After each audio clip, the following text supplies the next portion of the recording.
Saint-Pétersbourg, juin 2026.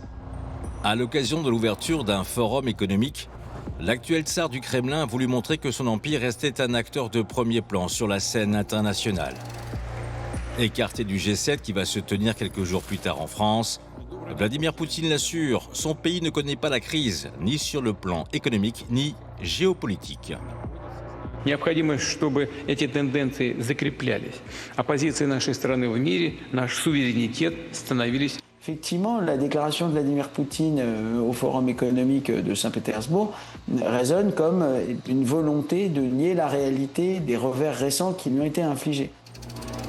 Le même jour à Saint-Pétersbourg, plusieurs drones ukrainiens vont ainsi perturber ceux Davos poutinien, en touchant des sites militaires et énergétiques, et en laissant perplexes quelques habitants de la ville. Ну а как к этому относиться? Ну, каждый относится сам в меру того, как он относится к этим реалиям, которые сейчас в мире. Avec la fin programmée de la guerre USA-Iran, le stratège de Moscou a-t-il encore toutes les cartes en main?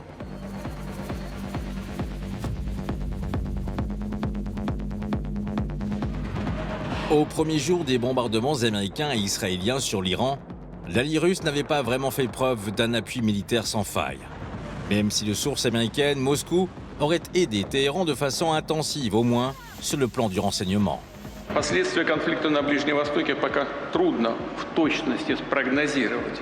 Si on regarde la lettre du partenariat stratégique Russie-Iran de 2025, le traité ne comprend pas de clause d'assistance mutuelle. Et d'ailleurs, la Russie aurait bien été incapable actuellement de satisfaire une telle clause.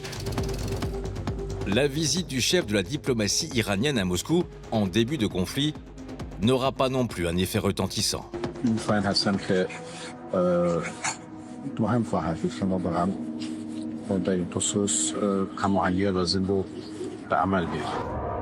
Preuve en est, les premières négociations de paix au Pakistan auront lieu sans la présence de représentants russes pour parler de leur pétrole et surtout du contrôle du détroit d'Ormuz. So we're a little bit stuck with both the Iranian regime and the US military trying to get control over the strait, not really succeeding to get full control and push the other actor out, which essentially means that we won't see a return to that full flow of shipping in and out of the strait, and that is ultimately not good news for the global economy, at least for a number of months, if not the rest of this year.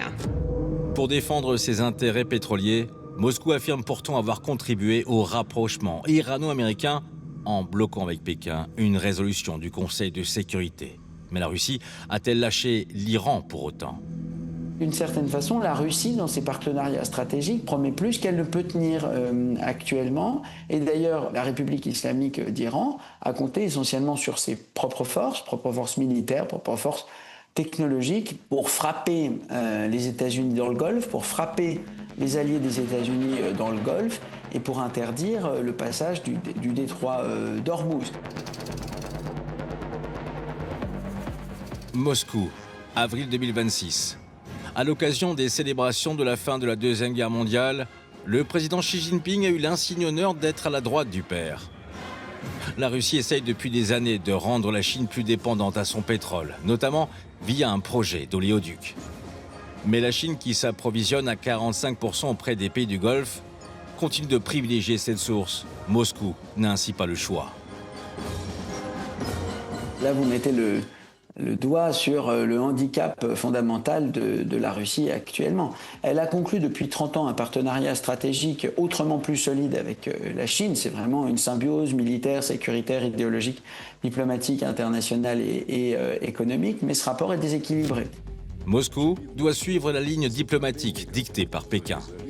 И за возобновление диалога о создании системы коллективной безопасности в зоне Персидского залива. So China is a really interesting actor when it comes to the US war with Iran. Whilst they have supported Iran in a sort of behind-the-scenes way, so allowing Iran to use some intelligence and Chinese satellites for that important sort of signals, intelligence and etc., China has definitely not staked any kind of public position of coming out in full-throated support of Iran or saying that they're operating against the US. En ce qui concerne le futur accord de paix en Iran, Moscou revendique avoir facilité la signature d'un récent mémorandum d'entente entre Washington et Téhéran. Un document en 14 points qui a servi de base aux négociations qui ont eu lieu fin juin 2026 en Suisse, mais sans un drapeau russe à l'horizon ni un quelconque représentant du Kremlin. Ladies and gentlemen, it's a great day. A day which is going to promote peace and prosperity. Faut-il conclure à un déclassement définitif de la Russie? Pas du tout. La Russie, à des moments clés de la négociation, ou de ce qu'on a cru comprendre de la négociation entre les États-Unis et l'Iran, est intervenue. Notamment, elle a proposé d'accueillir le stock d'uranium enrichi de la République islamique d'Iran. Personne ne se faisait d'illusions sur l'acceptabilité de la proposition par les deux ennemis, mais ça a été une façon pour la Russie de se remettre en selle. Avec l'espoir d'un retour à la normale dans le Golfe Persique, beaucoup en Europe espèrent le retour d'une pression accrue sur Vladimir Poutine et son armée en Ukraine. Une guerre qui a dépassé par sa durée la Première Guerre mondiale et que les 27 ont hâte de voir terminer avec un accord de paix.